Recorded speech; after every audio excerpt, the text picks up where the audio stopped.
He sent me to a fake spa for Valentine's. I came home early and called his mistress's husband. The sign taped to the glass door of the Serenity Springs Spa wasn't written in elegant calligraphy. It was written in bold, black Sharpie on a piece of neon orange construction paper that had been faded by the sun. Closed for renovations. Permit number 4022. I stood in the empty parking lot, the freezing February wind whipping my hair across my face, staring at the locked doors of the building that was supposed to be my Valentine's Day sanctuary. It was 10 a.m. on February 14th. I had driven 2 hours to get here. My husband, Mark, had practically shoved me out the door at 8 a.m., handing me a travel mug of coffee and kissing my forehead with a tenderness that now felt like a slap. "Go," he had said, checking his watch. "You deserve this. A full day of pampering. Don't worry about anything. I'll handle the house. Just relax." I tried the door handle. Locked. I peered through the glass. The lobby was gutted. There were no massage tables, no cucumbers, no soothing music. Just drywall dust and a ladder. I pulled out my phone. I opened the screenshot Mark had sent me last night. Confirmation number 9921. Full day package. Paid in full. I dialed the number listed on the confirmation. Beep. Beep. Beep. "We're sorry, the number you have dialed is not in service." My stomach dropped. It wasn't a clerical error. It wasn't a mistake.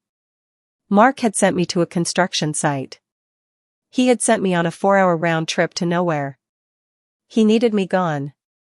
Specifically, he needed me gone from 8 a.m. until 5 p.m.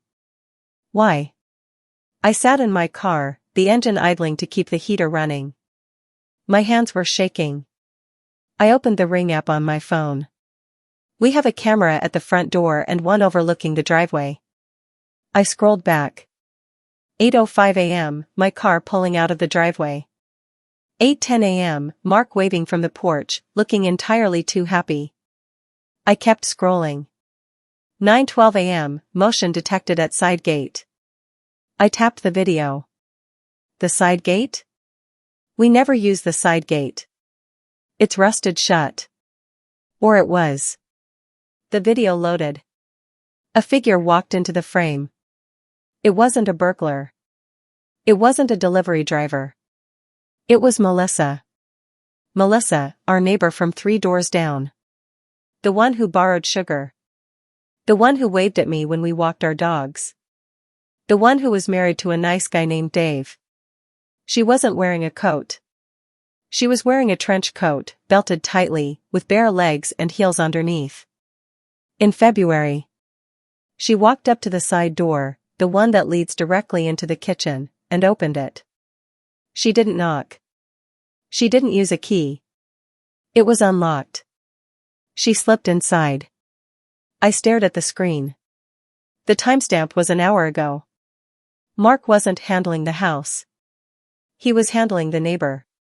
I felt the heat rising in my neck, a prickly, radioactive sensation that started at my collarbone and crawled up behind my ears. I didn't cry. I didn't scream. I felt a cold, hard clarity settle over me like a layer of ice. I put the car in drive. I didn't stop for gas. I didn't stop for coffee. I drove the 2 hours back home in complete silence, my knuckles white on the steering wheel, my foot heavy on the gas pedal. I pulled onto my street at 12 p.m. Mark's car was in the driveway. But next to it, parked casually, almost arrogantly, was Melissa's silver Lexus. I didn't pull into the driveway. I parked across the street, behind a large oak tree. I watched the house. The curtains were drawn. The bedroom window on the second floor was cracked open slightly. I could hear the faint thump of bass, Mark's romantic playlist. I picked up my phone. I scrolled to Dave's contact. Dave, neighbor. I hit call. Hello? Dave answered on the second ring. He sounded cheerful. Happy Valentine's, Sarah. Everything okay? Hey Dave, I said. My voice was steady. Are you home? Yeah, just watching the game. Why? Your wife, I said. Is she with you? Melissa? No, she went to run errands. Said she'd be gone all day.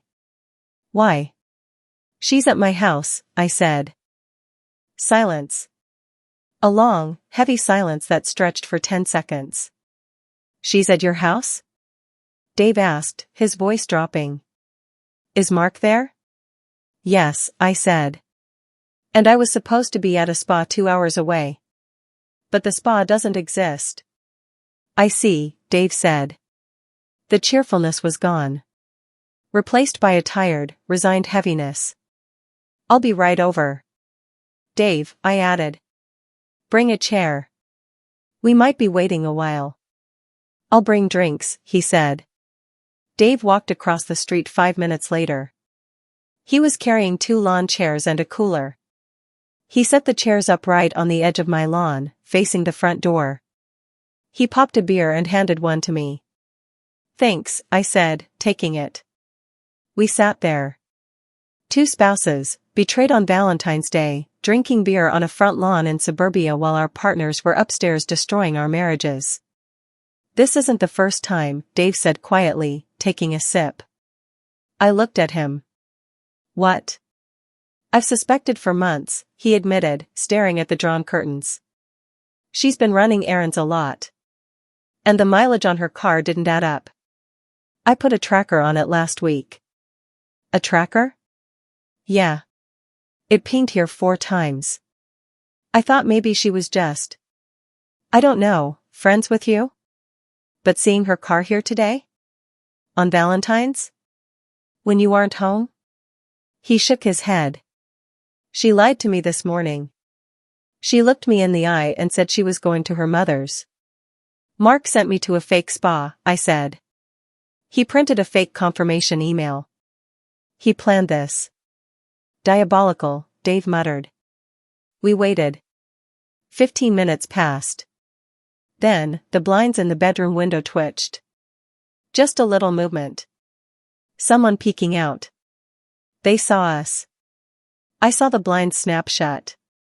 The music stopped instantly. They know, I said. Good, Dave said. Let them sweat. My phone buzzed. It was Mark. I declined the call. Then a text. Mark, why are you home? Is that Dave on the lawn? I didn't reply. Then Melissa called Dave. He showed me the screen. Wifey calling. He declined it. Should we go in? I asked. No, Dave smiled grimly. Let's make them come out. It's more fun. I pulled out my phone. I opened the garage door app. Open garage door. The heavy metal door began to rumble open with a loud, mechanical grinding noise that echoed through the silent house. It was directly under the master bedroom. I heard a crash from inside. Someone had knocked something over in their panic. Then, I opened the Ring app. Activate siren. The outdoor camera mounted above the garage let out a piercing, ear-splitting alarm. WEOWEOO. It was deafening. Lights flickered on in the houses next door. Neighbors started peeking out. Mrs. Higgins from across the street stepped onto her porch in her bathrobe. What's going on? She shouted. Just a little pest control. Dave shouted back, raising his beer. The front door of my house flew open. Melissa stumbled out first. She wasn't wearing the trench coat anymore. She was wearing her shirt inside out and carrying her heels. Her hair was a mess. Mark followed her, hopping on one foot as he tried to pull on a shoe. His shirt was unbuttoned.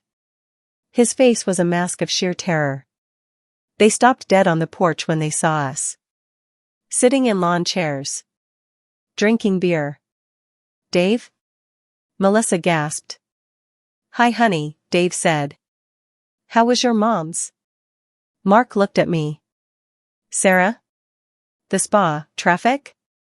The spa is closed, Mark, I said calmly. Renovations. Permit 4022. You might want to check your sources next time you forge a document. Mark's face went gray. I can explain.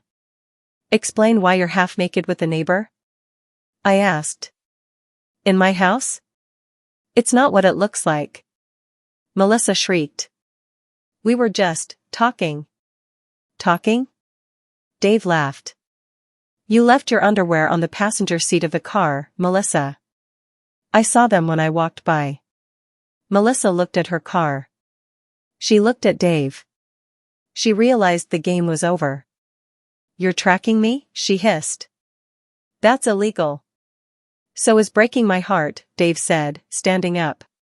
But we're past that now. Mark walked down the steps. He tried to puff out his chest. He tried to regain control. Sarah, let's go inside, he said, reaching for my arm.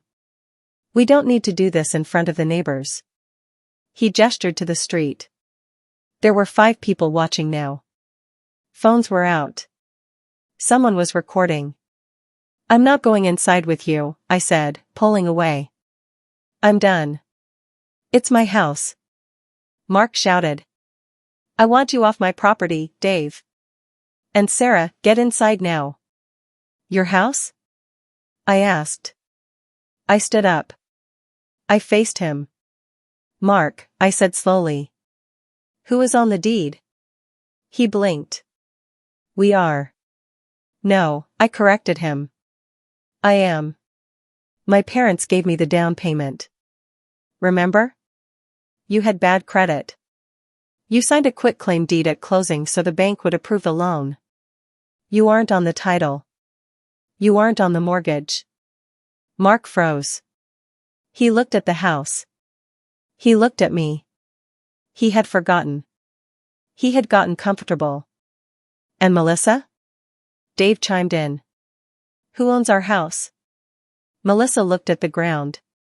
My parents, Dave said. Inheritance. It's in a trust. You signed a prenup, Mel. Remember? The one with the infidelity clause? If you cheat, you get nothing. 0. You walk away with what you came with. Melissa started to cry. Ugly, heaving sobs. So, I said, looking at Mark. You don't own this house. You have no equity. And since you just admitted to, by your actions, violating the sanctity of our domestic arrangement, I'm revoking your guest privileges. You can't kick me out. Mark yelled. I live here. You're a tenant at will, I said. And I'm giving you notice. But for today? I'm locking the door. I pulled my keys out. I hit the lock button on the smart lock. The deadbolt slid home with a loud thud. My keys are inside. Mark screamed. My wallet. My phone. I'll put them in a box on the porch later, I said. Right now, I'm going to get lunch. I'm starving. I turned to Dave. You hungry? Starved, Dave said. We walked toward my car.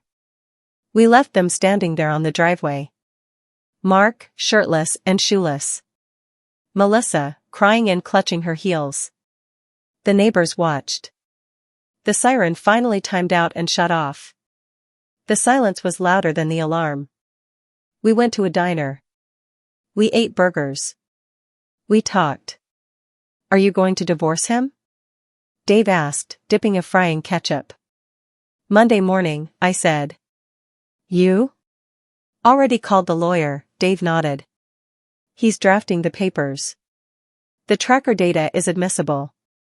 The video of them walking out together? That's the nail in the coffin. We finished lunch. I dropped Dave back at his house. Melissa's car was gone. She had fled. Mark was sitting on my front porch steps, shivering. He looked pathetic. I didn't let him in. I retrieved his wallet and keys and phone from the entryway table, unlocked the door for 3 seconds, threw them out, and locked it again. Go to a hotel, Mark, I said through the door. He banged on the wood for 10 minutes. Then he left. The next day, the video hit the neighborhood Facebook group. Caption: Valentine's Day drama on Oak Street. Cheaters caught. It had 300 comments. People were roasting them. Mark couldn't show his face at the local grocery store. The fallout was swift. Melissa moved out that weekend. She went back to her parents. She got nothing in the divorce. Mark tried to fight me for the house. His lawyer laughed at him when he saw the quitclaim deed. Mark is currently living in a short-term rental studio apartment.